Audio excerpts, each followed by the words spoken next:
Innovation today on a global scale is very difficult to define.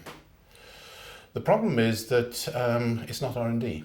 And although the distinction between invention and innovation is clear, the scale of innovation and thinking about innovation is great. Now, the companies that have made a really good innovation stab are the ones that define innovation for them. And that takes into account what that company is really like, what its culture is like, what its history is like, what's the reality of execution, and execution is the real concern. I think real innovation within a project team is very difficult to capture unless it's clearly set down what you're trying to achieve within a framework of a business plan or whatever, in terms of measurable outcomes. So to me, the end client is vitally important in terms of setting that framework for innovation. So the first step is to create a culture of innovation that's linked to your business. And if your business is a sustainable business, and that's the way you create, by nature you have created a culture of innovation. Most companies are short-term. Are they going to get rid of one asset, keep an asset, develop an asset? What's the portfolio going to be from one year to the next? And their innovation ends up being, how can a few good people be brave enough to stand up and promote and push their ideas? Which means that you might be brave this year, but once you see what happens to you, you may not be that brave next year. The first aspect is within a project or a service delivery to a set time scale, a set amount of cash cost. The key issue to me is how you capture that innovation. So you may have a culture, and I think that's fundamental, that you encourage people to innovate, to improve the way they're delivering it, and end up with a better product. And that to me is fundamentally about culture. The problem often in a project environment is that people are so intense at looking at their role in what they're delivering that they don't have time, and they finish one project and they're on to the next one. They don't have time to spread that good practice, innovation, improvement around to other people. The first thing depends on the size of the project. If it's small, what you're likely to get is a project manager looking after it, and in one sense, size reduces complexity. When you have the big projects, and especially when you get into programs, a whole series of projects strung together, the number one criteria is you must have, as project head, someone who is already strategic.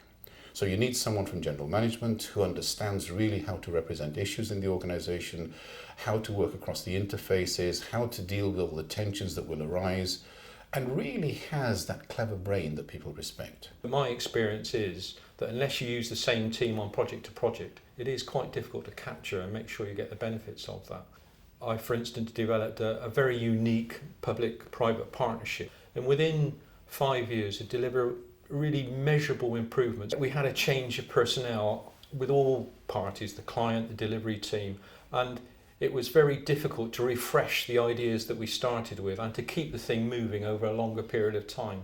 And that caused problems, and in the end it fell apart because the original shareholders, stakeholders, had signed up to an ideology which subsequent parties were not as keen upon. The companies that stand out, they're brave enough to gather the evidence on where innovation goes wrong and open it up to everybody. Even though the criticism may be of top management, they still open it up. So it's innovation with strategy and being evidence-led. It's something that our senior decision makers have recognised. We've recently looked at our company values, and one of our 5 values is creativity, which I guess is our word for innovation. And clearly that's, with it being a company value, that is cascaded through the organisation. So people are measured and rewarded for their degree of creativity. And we are encouraged to do that. And given the scale of some of the challenges that we have to meet, it is recognised that doing the same things the same old way won't get us where we need to be. So that is encouraged. And other thing is, I think we do sort of celebrate projects where we've adopted new ways of working. So there's that sort of visible commitment.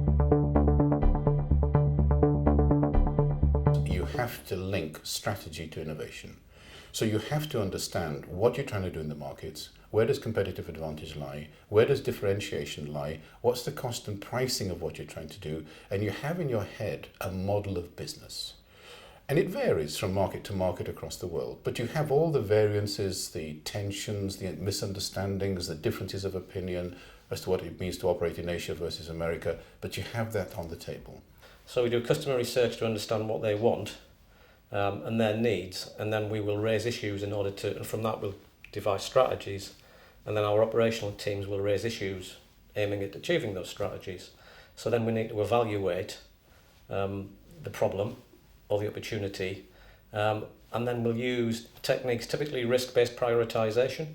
So we might look at the risk of a service failure to help us rank a project and prioritize a solution, or it may be the degree of customer benefit that it gives, and that's how we assemble our portfolio.